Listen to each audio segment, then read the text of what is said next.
1952. Then I would say this is also very much like the realignment of 1968.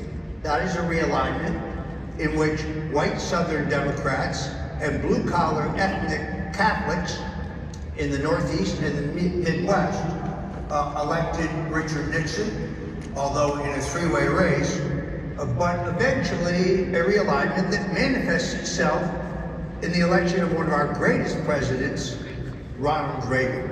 Now, liberals and academics have sought to denigrate the presidency of Ronald Reagan, but he was among our greatest presidents. He returned us to the policy of peace through strength. That is the same policy as one of our greatest presidents, Dwight Eisenhower. This is the policy adopted by Donald Trump. We had peace in the world. We had no new foreign wars because our foreign adversaries understood in Donald Trump they had a tough man who did what he said and said what he would do. And he believed in strength and unpredictability as a deterrent. And then, post-Reagan, unfortunately, our party was hijacked by a Wall Street country club wing. They gave us endless foreign war, they gave us massive debt and spending, and they gave us the invasive Patriot Act. We then nominated a succession of weak candidates.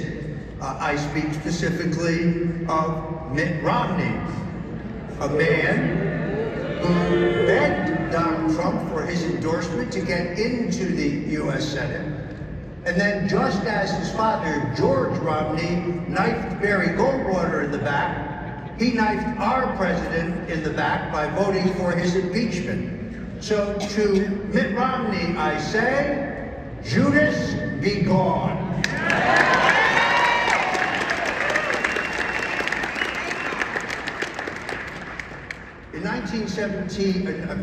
In 2017, Donald Trump came to the White House from the world of business. And he quite reasonably thought, well, there are two groups, the Republicans who are for me and the Democrats who are against me. He learned in his first term that there was a permanent political establishment and that many Republicans sought his removal and destruction from the moment he came down that golden escalator. And that is why today he is a much wiser president. It is why he will be an even greater president in his second term than he was in his first term. It is why he has given us appointees like Kash Patel to the FBI. It is why he has given us nominees like Pam Bondi to be Attorney General of the United States. It is why he has given us, yes, nominations of four-term Democrat Congresswoman, Lieutenant Colonel in the U.S. Army Reserve, and true American patriot, Tulsi Gabbard.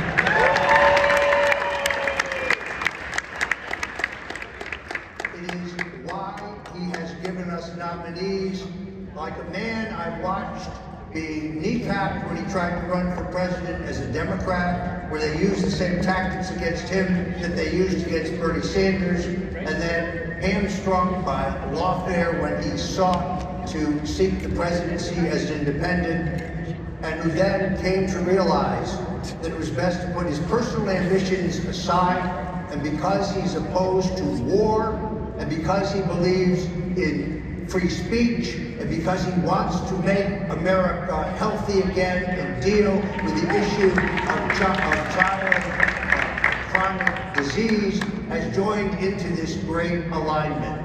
This is a new team of reform.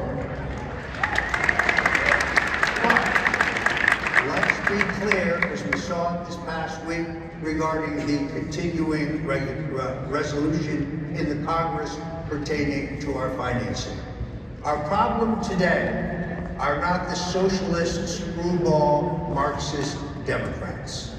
Our problem today are the weak-kneed, gutless, feckless, lily-livered, white wine swilling, breed cheese eating establishment Republicans who have neither the guts nor the balls to fight for America.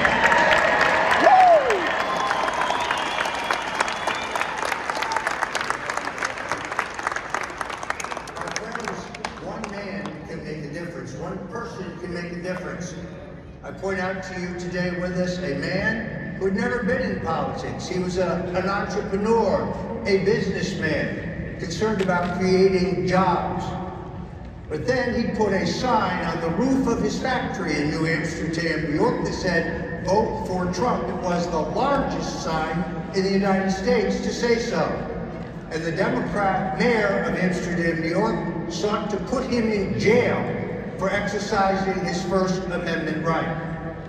He is now awake and in the fight. I refer to Anthony Constantino, who is now seeking the seat that will be vacated by Elise Stefanik, another one of President Donald Trump's greatest appointments.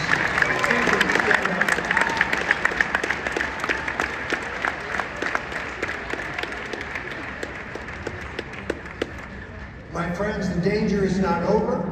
The deep state will not just ride off into the night. So I ask you in my final remarks here to do one thing, one important thing. Pray. Pray for the safety of our president. Pray for the safety of his family. Pray for the safety of those he is called on to serve him. I've experienced miracles in my own life.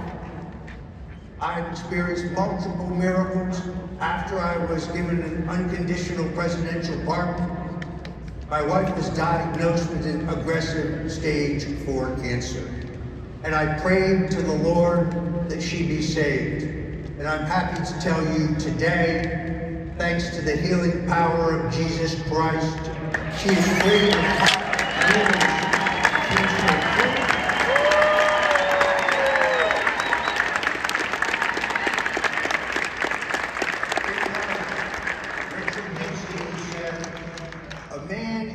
Finished when he is defeated, he is only finished when he quits.